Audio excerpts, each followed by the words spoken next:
This lesson is on defining a custom PHP function where data comes out from it. It's output or returned from the function.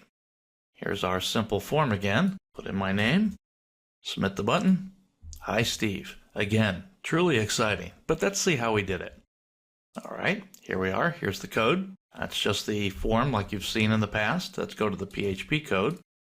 And I did this in a little bit different way. Here, you notice the first line of code, I don't have the display message function just by itself. I have it to the right of an equal sign.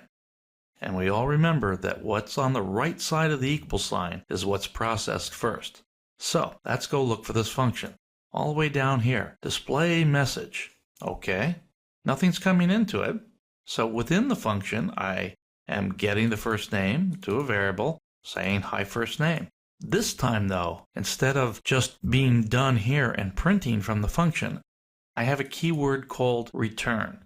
Return says whatever follows me, whatever value, whether it's in a variable or not, send that value back from whoever called this function.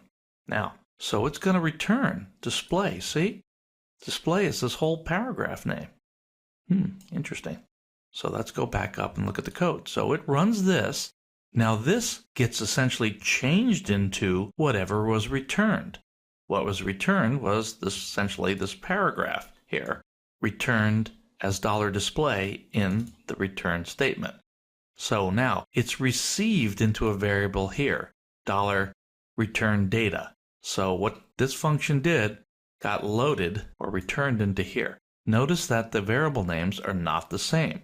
What is returned, $display, doesn't have to be the same as the variable that I receive it in. We're really passing data back and forth. We're never really passing variable names. So return data, and then I print what was returned from the function. So hi, Steve.